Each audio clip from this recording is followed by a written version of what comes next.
బట్టతలతో బాధపడుతున్నారా? ఆధునితనమైన పద్ధతిలో హెయిర్ ట్రాన్స్ప్లాంటేషన్ చేయబడును. Face clinic, Hyderabad. Akash garu, yes romantic మూవీలో అంటే ఒక సాంగ్ లో పూరి సార్ అండ్ రామ్ గారు వచ్చారు. అలా డబుల్ స్మార్ట్ లో మీరు ఏమైనా ఎక్స్పెక్ట్ చేయొచ్చు సాంగ్ లో కానీ చిన్న సీన్ లో? లేదు సార్ నాకు యాక్చువల్లీ చాలా మంది మొన్న ఒకసారి ఇప్పుడు అడిగారు డబుల్ స్మార్ట్ లేదన్న చిన్న రోల్ ఏం చేస్తున్నారా అని చెప్పి.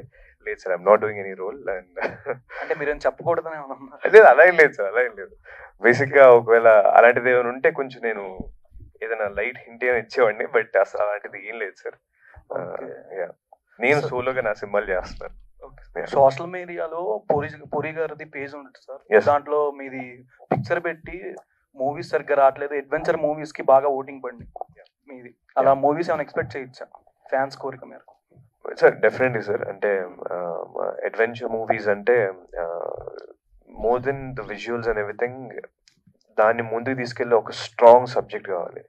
అది మనందరం సరెండర్ అయ్యే సబ్జెక్ట్ ఏదైనా దొరికినప్పుడు ఆ విజువల్స్ అన్ని ఇవన్నీ యాడ్ ఆన్స్. సో ఇప్పుడు హనుమాన్ కూడా ఎందుకు లైట్ అయిందంటే దానికి స్ట్రాంగ్ సబ్జెక్ట్ ఉంది, లేకపోతే కార్తికేయుడు, వాటన్నిటికీ ఆ సబ్జెక్ట్ ఉండడం వల్ల అవి అంత పెద్ద సక్సెస్ అయ్యాయి. సో అలాంటిది వచ్చినప్పుడు డెఫినెట్గా చేస్తాను సార్. కమింగ్ మూవీస్ గురించి ఏమైనా అప్డేట్స్ అని చెప్పొచ్చు కదా sir? Very soon sir, just a little time. Back to back ఒక 2-3 ఫిల్మ్స్ వెంటనే అప్డేట్ ఇచ్చేస్తాను నేను. Action or romantic? ఒకటి కంప్లీట్ మంచి feel good love story sir, and ఇంకోటి ఒక యాక్షన్ ఫిల్మ్ ఒకటి ఉంది. రొమాంటిక్ మూవీస్ మళ్ళీ ఏం రావా? రొమాంటిక్ అంటే మీరు ఏ రొమాంటిక్ అంటున్నారు నాకు అర్థం కావట్లేదు. అదే రొమాంటిక్ మూవీ టైప్, ఆ టైప్ రొమాంటిక్? లేదు సార్, ఆ టైప్ కాదు. నైస్ లవ్ స్టోరీస్ అయితే మైండ్ లో ఉన్నాయి. Okay sir, thank you sir. Thank you sir.